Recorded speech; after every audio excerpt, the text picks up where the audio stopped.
So, we will start the course with optical waveguide theory. Optical waveguides are the basic elements for integrated optics. So, light propagation optical waveguides is important to understand their properties, their design and so on. So, there are many types of optical waveguides like slab waveguides, ridge waveguides, channel waveguides. Of course, there are also optical fibers. We need to interface optical fibers with integrated optical devices. So, we need to understand their properties. So, the mathematics of this is quite simple, and we will start with the basic of optical wave theory and proceed to understand these properties. So, a typical integrated optical waveguide looks like this.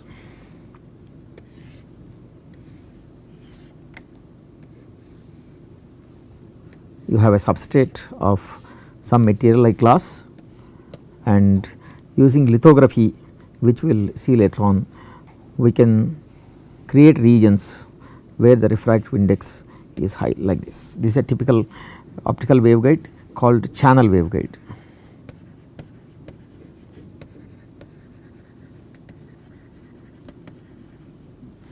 The cross section of this looks like this. There is a higher refractive index region here in the guiding region and lower refractive index in the substrate and in the cover regions. So, this is called the substrate.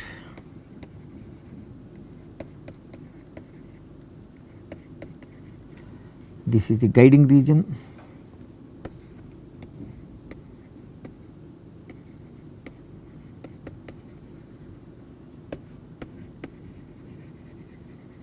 And of course, the cover or air.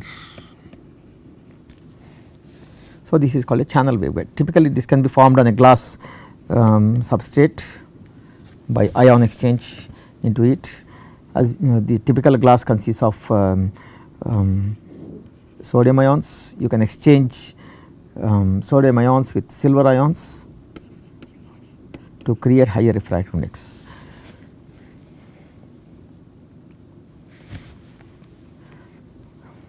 Suppose you create the whole surface of a substrate. Suppose you take a glass slide and make whole of the top surface as the waveguide, then this is called the slab waveguide. Substrate, guide and cover. This is called a slab waveguide.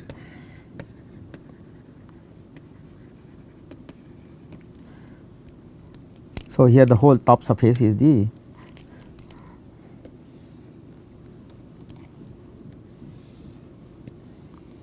waveguide.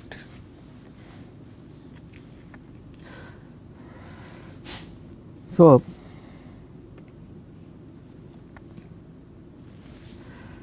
how do we characterize these waveguides is an important question. What are the factors, what are the structural parameters which will define an optical waveguide and its design. So, the most important property of course is the dimensions, like width, then the depth and so on, and also optically the most important parameter is called the refractive index profile.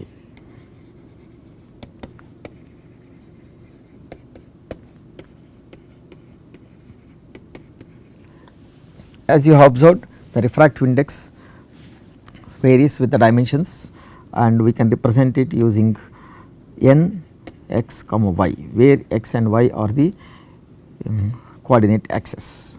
As an example, for a slab waveguide,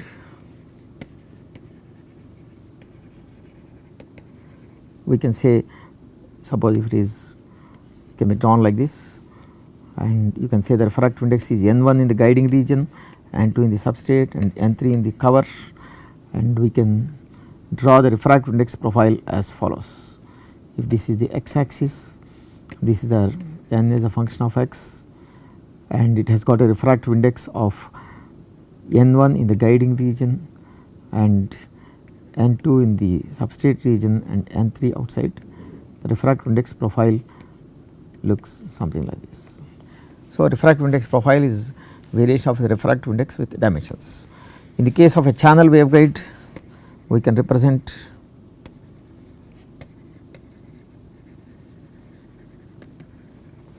the refractive index n in terms of 2 coordinate variables. So, this is a transverse cross section what I have shown. Now, before going into the properties of optical waveguides, we need to understand what are called the modes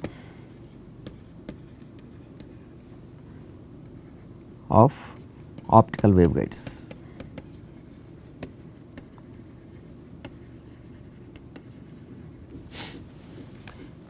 In microwaves and other branches of physics, you must have come across modes of the waveguides or propagation. So, mode of an optical waveguide can be defined as a pattern of electric and magnetic fields.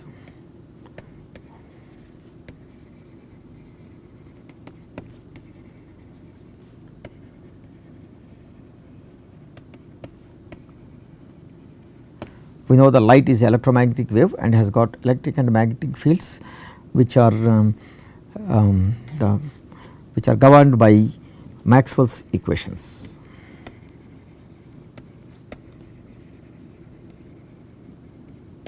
So, the propagation of light in optical waveguides is also governed by Maxwell's equations.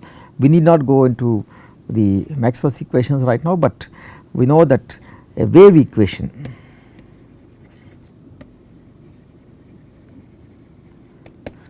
can be derived from the Maxwell's equations. So, the typical form of a wave equation looks like this.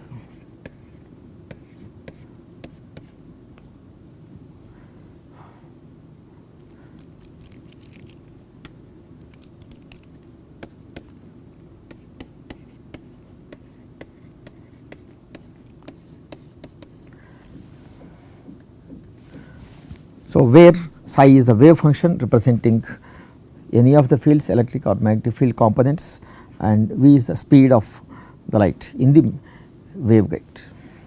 So, this is called the time dependent form, and del square is the operator which contains transverse components x, y, z or in any other coordinate system that we choose. So, we can say that a wave equation is a result of Maxwell's equations which can be used to study the propagation of optical waveguides. So, there are several parameters with us like x, y, z, and the structural parameters go in the form of the velocity which can be expressed in terms of the medium properties by the electrical permeability and magnetic permeability and electric permittivity of the medium properties. So, a mode of an optical waveguide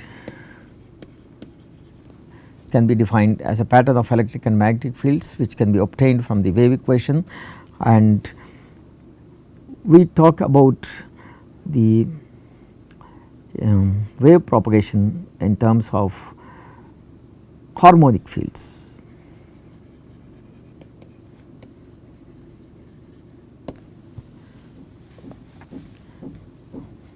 If psi is the wave function dependent on x, y, z and t,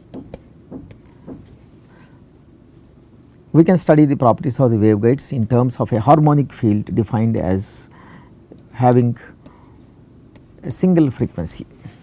So, we can call them as monochromatic waves of a certain given frequency omega t. So, this is equivalent to saying that we are going to study the Fourier components of the field. So, if we express psi as psi x comma y comma z, say let me put a bar above this to say that this is only a coefficient e power omega t, we can reduce the wave equation to del square psi equals omega square by v square. I am differentiating this twice and then substituting, and psi bar.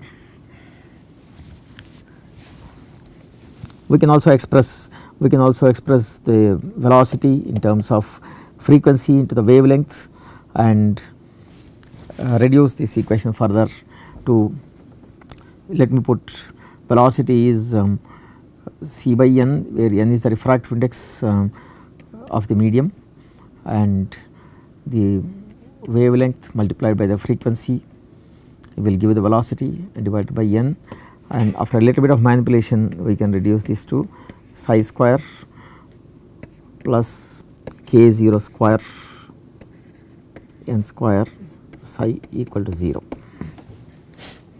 So, the refractive index profile is appearing in the wave equation as follows. This is called the Helmholtz equation, which does not contain the time variation. This is for the harmonic fields. So, we are talking about the waveguides which have a cross section. I will draw once again the waveguide geometry. So, you have a refractive index which is a function of x comma y only, and along the propagation direction the refractive index is not varying. So, let us say that the propagation is in the z direction, and we can define a mode which varies as e power I omega t e power I beta z in the z direction. So, I can replace once again this psi in terms of, okay, let me put x comma y comma z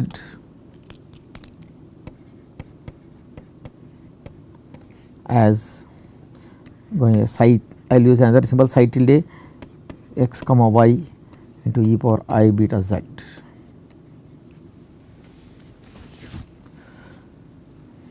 So, we can define a mode as a component which varies as e power I omega t plus or minus beta z. So, with this we can reduce the wave equation as follows.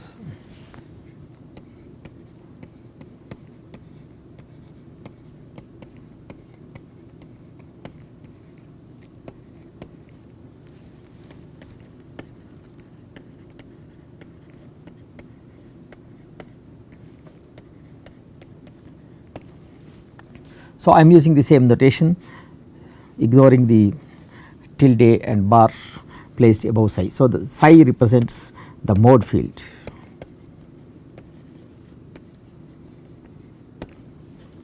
and along with beta characterizes the mode. So, the mode has got a field pattern and the propagation constant, and I have shown the two dimensional form x square and y square.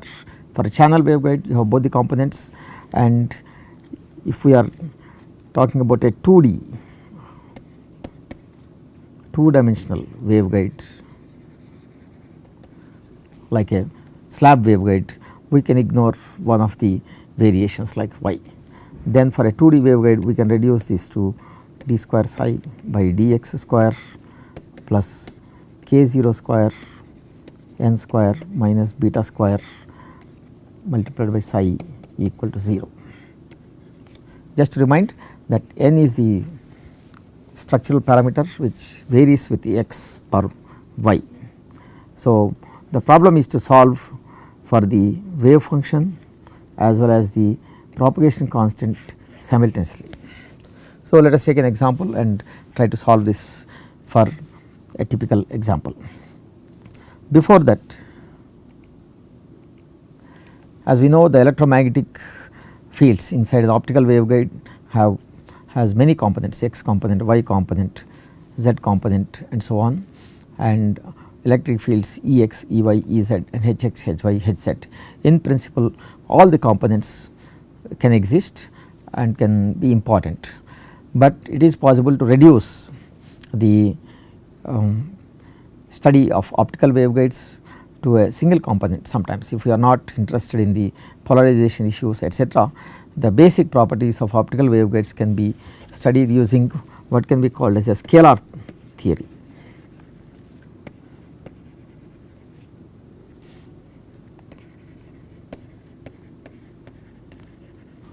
Where only one component is important and all the other components could be derived from the given component. We will go into the details later on, but let us start with the scalar approach and see the properties of the waveguides and relate them to the vector properties where polarization and other properties will be important. For this, let us consider the slab waveguide that we have discussed earlier.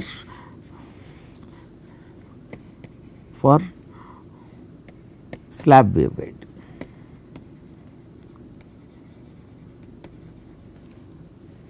so the slab waveguide, the geometry is like this, where you have a refractive index n1 in the guiding region, n2 in the substrate region and n3 in the cover region, and I will put the axis x, and I will take a specific case of a symmetric slab waveguide. A slab waveguide can be called symmetric when the superstate also has a refractive index n2. And what is expected of this? Before we derive, let us look at what is expected of this as a solution. So, the wave equation, or first of all let me write the refractive index profile. I will draw it in the same axis that we have chosen to represent the waveguide, and let me take the origin as the middle, and the refractive index profile could be drawn like this, n of x, and this x direction. This is the, let me say the width of the waveguide is w, width or depth, and from minus w by 2 to plus w by 2 you have the refractive index n1, and outside is the refractive index n2. This is a geometry and this is a refractive index profile, and the corresponding wave equation turns out to be d square psi by d x square plus k 0 square n square minus beta square of psi equal to 0. Our problem is to find the psi and beta simultaneously. We should remember that n1, this contains refractive index profile n1, where which has got a refractive index n1 in the core and n2 in the cladding. We can also separate out these, we can write these equations differently for core as well as cladding, and then later on match. We can say d psi 1 by dx square in the core region, the field, and k 0 square where refractive index is n1 and beta and psi 1 equal to 0, and in the cladding region d square psi 2 by dx square plus k 0 square n 2 square minus beta square of psi 2 equal to 0.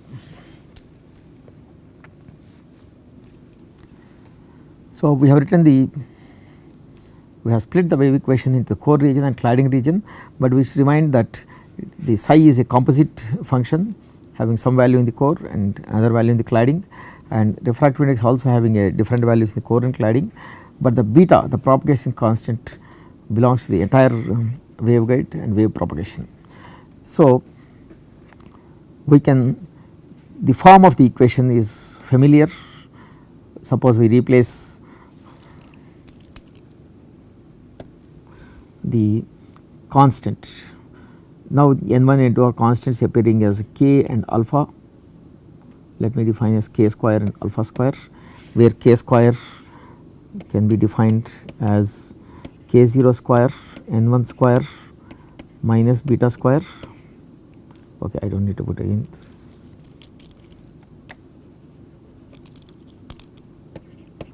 And also alpha square being defined in terms of the constant lying there.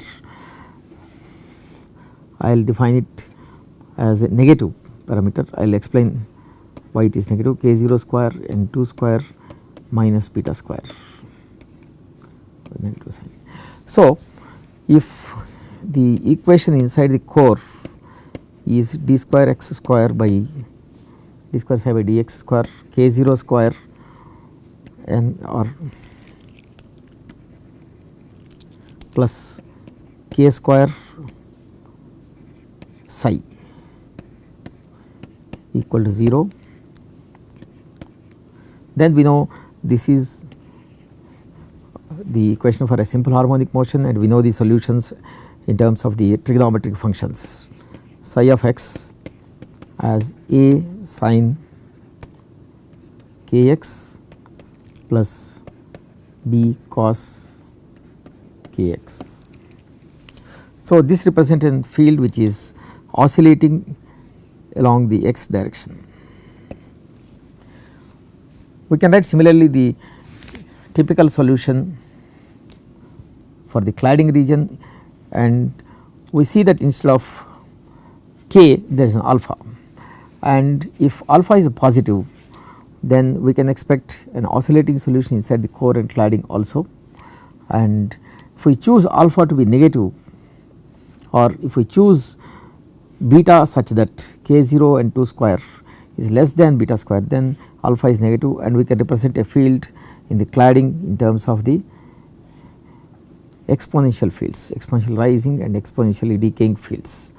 So, this is a typical form of the mode field profile, and we can express d is suppose d square psi by dx square, this is psi 2 in the cladding region minus alpha square into psi 2 equal to 0. Now, with alpha with a negative, alpha being defined in terms of beta square minus k 0 square and 2 square. So, now we know the solutions of this equation in terms of the exponential functions. Psi 2 is c into exponential of alpha x plus d into exponential of minus alpha x. So, we have these solutions to the wave equation as oscillating fields inside the core region and exponentially rising or decaying fields in the cladding region. We can take a physical explanation saying that the fields of an optical waveguide, the desirable form of the fields of an optical waveguide as oscillating fields which gradually decay to infinity, and choosing the constants will be an important problem now. So, if you look at the waveguide and the equations, we can say that the field should be continuous at the boundary. So, now we will use the boundary conditions to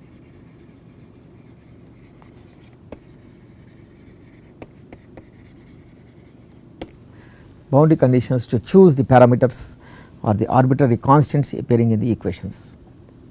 So, we have a field which is trigonometric inside the core region and exponentially decaying or reducing in the cladding region. We can give a rigorous mathematical explanation or meaning for the shape of the fields that we choose, but for understanding purposes let us now choose a very tentative approach and say that the fields are required to go to 0 at infinity and have an oscillating form given by the trigonometric functions in this region. So, and also the boundary conditions imply that the fields should be continuous at the boundaries. So, let us force that the field psi 1 equal to psi 2 at x equals w by 2 and on the other point and the other side also. Similarly, we have many constants in the arbitrary constants in the solutions. So, we need more boundary conditions to evaluate the further constants. Let us force one more boundary condition saying that the derivatives of the fields are continuous at x equal to w by 2 and the fields go to infinity, for fields go to 0 at x equals infinity. So, with these conditions we can evaluate the fields, and remind once again that we need to solve for the beta and the mode field. Now, in the case of a symmetric slab waveguide,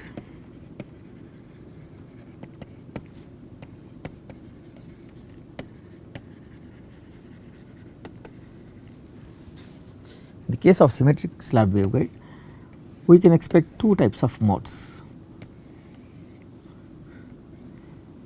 From the symmetry of the geometry, we can expect that the field for x greater than 0 and x less than 0 are symmetric or antisymmetric. So, the field can be symmetric like this or antisymmetric like this, and only if it is enough if we solve the equations for x greater than 0. So, by looking at the solutions that we have, psi equals a sin kx plus b cos kx. For the case of mode 1, we can say that this is like a cosine field, and for the sake of for the second mode, we can say that the field is like sine. To quicken the process, let us take a symmetric mode where cos is the mode field inside the core region, and say that the by choosing constant a equal to 0, we can force it to be symmetric. This can be done more rigorously, more mathematically. So, let us choose psi to be b cos kx in the core region. Similarly, if we look at the field in the cladding region, where we have psi equals c into e power alpha x and d into e power minus alpha x, we have chosen that the field to be going to 0 at infinity. So, if we take alpha as a positive quantity, so this field should go to should decay in the cladding if we choose only this part of the field. In other words, we can put c equal to 0 for this and choose the field to be d into e power minus alpha x in the cladding region. So, we have the psi of x is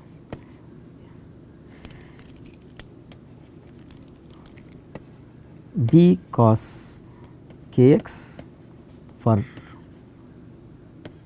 x less than w by 2 and d e power minus alpha x for x greater than w by 2. Now, let us apply the boundary conditions to find out the exact form of the field, and once again to remind you that we need to find out the beta which is there embedded inside the k and alpha in some complicated way. So, at x equals w by 2, psi 1 equals psi 2 implies b cos kappa x, or x I will replace by w by 2, equals d e power minus alpha into w by 2. And once again at x equal to w by 2, if I force psi 1 dash equal to psi 2 dash, we get, let us differentiate first and then apply the boundary condition. So, psi dash x is kappa into b into sine kappa x and minus alpha into d into e power minus alpha x. So, we have the, by matching the boundaries, we have minus kappa into b into sine kappa into w by 2 equals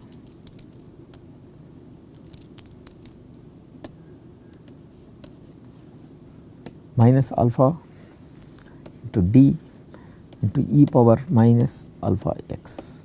So, this is equation 1 and this is equation 2 to solve for the arbitrary constants b, d and so on.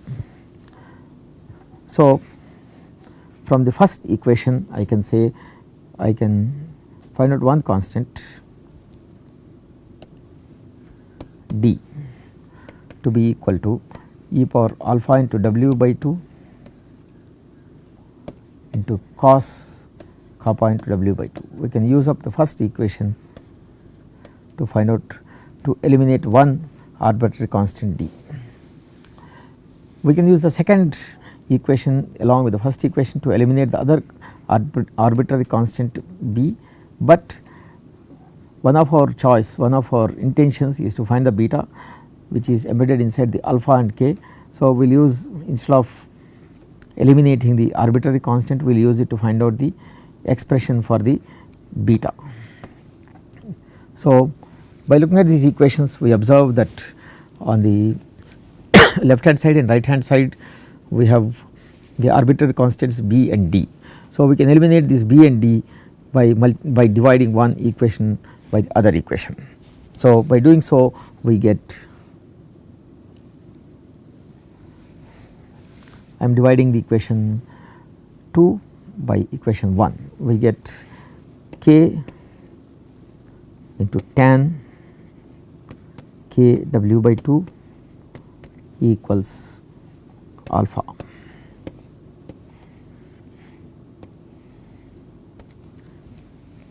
This can be called as the characteristic equation to define or to obtain the value of the propagation constant beta.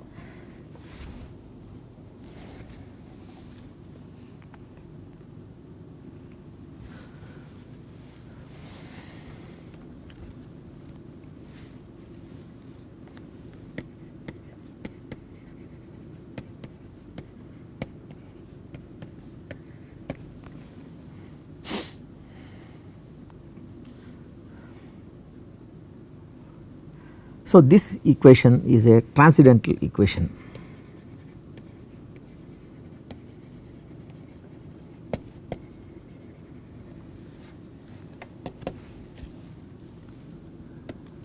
Where the constants, the required constant beta is inside the constant k, k0 square n1 square minus beta square and alpha beta square minus k0 square and 2 square. So, it is not easy to solve this equation directly, but by programming either MATLAB or any numerical software we can obtain the values of beta.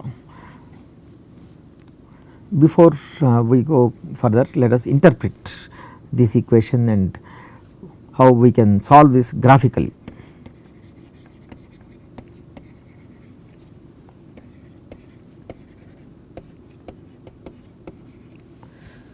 Graphical solution of this equation can be obtained by looking at the left hand side and right hand side and the geometrical figures that they represent. So, the expression k tan k w by 2, let us say, is equals to y, and if we represent the independent variable by x, let us say this is x, and I will multiply the equation with w by 2 on both sides to get. So, we can say this is x tan x, this is of the form x tan x. We know the form of tan function, and x multiplied by tan x also would look somewhat similar.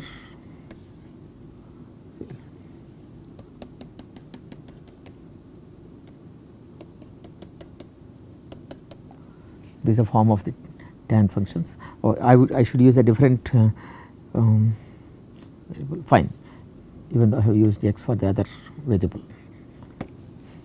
Similarly, the right hand side of the equation, if we look at the definitions of alpha and k, can be written in terms of k again. So, w by 2 alpha can be written in terms of k as follows: beta square minus k0 square and 2 square and if I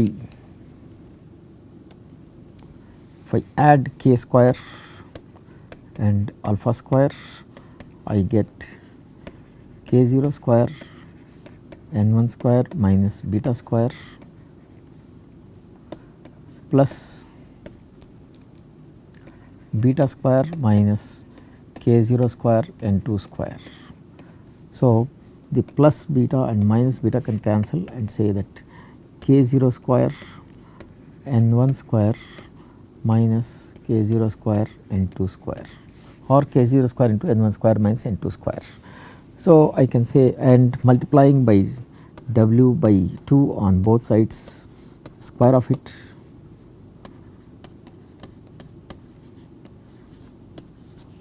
I can say, and representing this by some constant v square, I can say this is v square minus k square,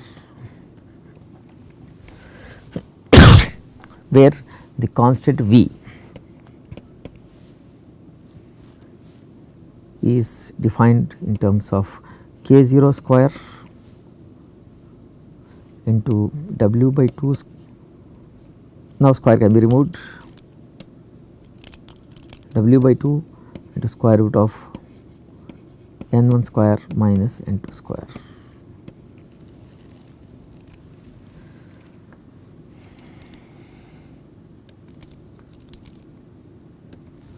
So, this is called the V parameter of the waveguide. With a slight modification, we can say this represents the V parameter containing the waveguide width, the refractive index, contrast, and through k0, which is equivalent to 2 pi by lambda, will represent the operating frequency. So, the constant alpha, if we are representing x k w by 2 as x, we can say this is equal to x square v square minus x square. So, we can say that this, if we say the first curve is y1, the second curve is y2, then these are curves y1s. This represents a circle of radius v. The right hand side of the characteristic equation represents a circle of radius v, and depending on the value of v, the point of intersection of these two curves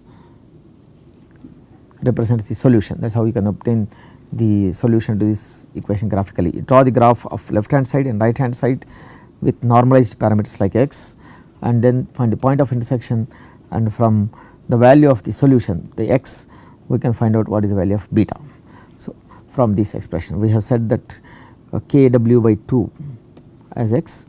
So, once we got the value of x, we can find out the value of beta. That is how we can obtain the value of the beta. So, we observe that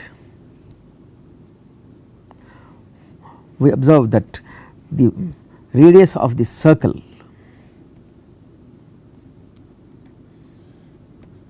is depending on the parameter v.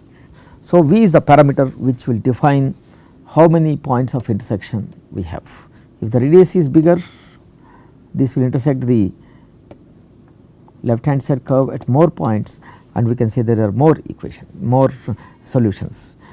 If it intersects only one curve representing the left side, you can say that there is only one solution and we have the single mode waveguide. So, we can design a single mode waveguide by choosing the parameters of the waveguide, like the waveguide width, the operating wavelength, and the refractive index contrast. As I mentioned earlier, we can solve this equation directly using a MATLAB, and you can find out what are the various solutions that we can get. Now, let us discuss a little bit about the design curves for a slab waveguide. We said that the design parameter V is given by k0 into width into square root of n1 square minus n2 square. I will replace the width parameter. Earlier we had w by 2 in the equations. Later on, when we generalize the theory to asymmetric slab waveguides, we see that there is a more general solution and w is the parameter. Or before going for that, I will go back and say that we can also think of symmetric modes. See, we have called these are asymmetric modes and these are symmetric modes. So, we have solved for a symmetric mode all the characteristic equation. So, we can also do the exercise for antisymmetric or odd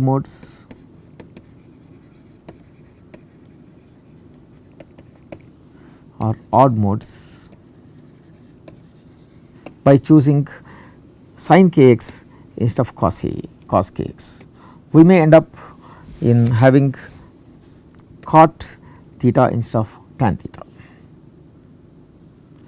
So, the design curves are generally drawn as a beta as a function of width, how the propagation constant varies with the design the waveguide parameters. So, we can form a table of values of V versus propagation constant and then plot them as a 2-dimensional plot, V on one axis and the beta on the other axis. At this point, the propagation constant can also be normalized by saying that from the above theory we have found that beta should lie between should be less than k0 n1 for k to be positive and should be more than k0 n2 for alpha to be negative. So, k is positive if you choose this and alpha is also positive if you choose this. So, this range of values of beta has to be chosen for the what can be called as guided modes. Guided modes are the ones which have got a oscillatory nature in the guiding region and exponentially decaying in the cladding region. So, these are the ones which are used to guide the light inside the waveguide, and we can say that if we choose the value of beta like this, the mode is confined only to the waveguide region. So, this beta is normalized with respect to the refractive indexes as follows. Beta has got the dimensions in the free space, beta has got the dimensions of 2 pi by lambda into refractive index. So, if we solve for a particular beta and divide by 2 pi by lambda, so it has got the dimension of a refractive index.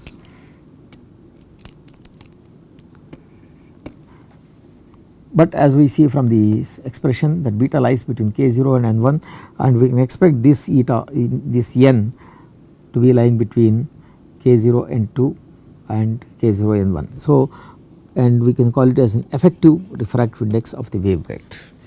So, this effective refractive index of the waveguide lies between the refractive indices of the substrate and the guiding region, and a normalized propagation constant can be defined as follows: as a b which is beta by k0 square minus n2 square divided by n1 square minus n2 square. Later we will explore the logic, how the logic behind the definition. So, if we choose the beta like this, we can say that n effective is lying between n2 and this is n1,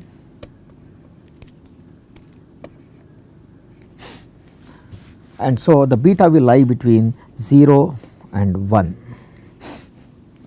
and the plots look like this. For the fundamental mode, the for whatever be the value of the V parameter, there is always a solution.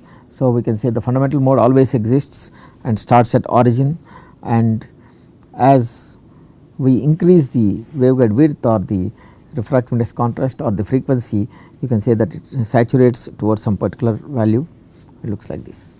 For the next mode, we can see from the characteristic equation, you can see from the characteristic equation there are multiple modes, and the second one appears after pi by 2. So, if we say that the odd modes are in between, we can say the cutoff of the modes to be pi, and it starts at this point. So, this is the typical nature of the curves representing the propagation constant with operating wavelength and the waveguide width.